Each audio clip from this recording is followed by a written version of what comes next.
Well, we are poised to get that first close ever over 49K on the Dow, so it's a pretty good start to the year. Let me ask you about software more specifically. I know you and Joe were just talking about it, but I referenced a call that you made to me when we were sitting out together in San Francisco in June of 24. And at that period of time, software had a pretty interesting period of underperformance like it is now. Last year, the IGV is up 5.5%, SMH up 49%. Chips over software, right? That's where things seem to be. At that point, you told me that the smart money was buying software, that you, in essence, had thought maybe a bottom was in. Is this another one of those moments?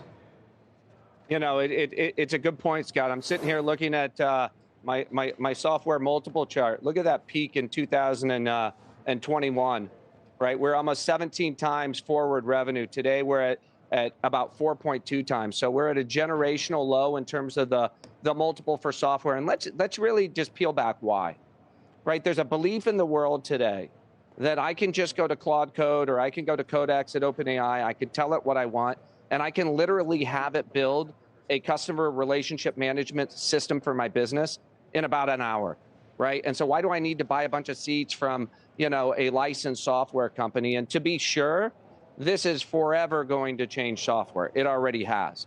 But not all software is created equal, right? There are applications which are easily displaced that I think are going to be displaced. And you see those multiples coming down. Lots of big names that were down 20, 30% last year. And we saw that coming, so we didn't own those names.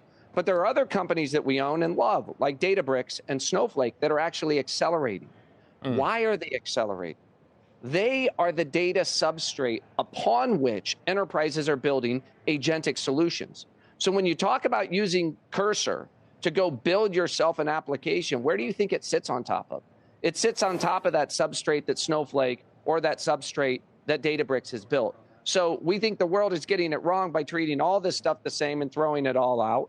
And so we'll see. These guys have to deliver. And so I expect we're going to see meaningfully accelerating revenues out of those companies, continued accelerating revenues, durable revenues, AI beneficiaries.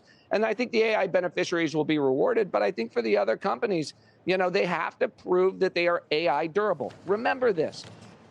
Why do we talk about 10 or 15 times forward revenue for software? Whatever made that valuation metric make sense. The reason we treated it like that is we said these are subscriptions. They are guaranteed. It's almost like Netflix. So therefore, they deserve a very high terminal valuation in your discounted free cash flow.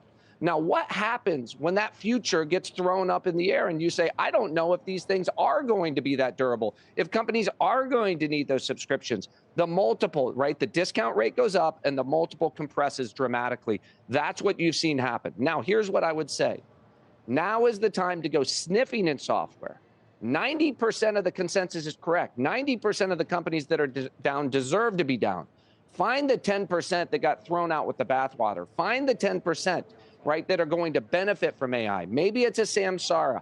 Maybe it's a Snowflake. And I think those will be very good returning stocks this year. So you can't treat all software equal, but there's a lot that deserves the pullback, you know, that happened. And I think that's forever changed. Wow, 90% deserve to be down. I mean, that's a profound statement.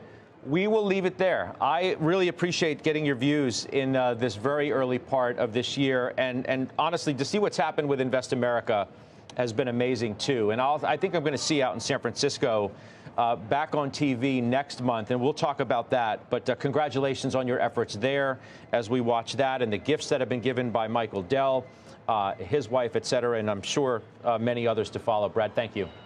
Lots more to come, Scott. 60 million accounts created this year by June. Invest America Trump accounts are going to change the game. It's going to be a massive change for this country. But equally important, my Indiana Hoosiers and my guy Fernando are playing Friday against Oregon, and hope to see him in Miami in the national championship game. Go Hoosiers. Take it easy, guys. The bandwagon is big. Let's just say that. No, I'm not saying you. Don't give me this bandwagon. I'm not saying you. I'm saying a lot of others. The bandwagon is big and getting bigger, and maybe deservedly so. Brad, thanks. We'll see you soon. Welcome aboard. Welcome aboard. Hoosiers love all these. That's Brad Gerstner. Yep.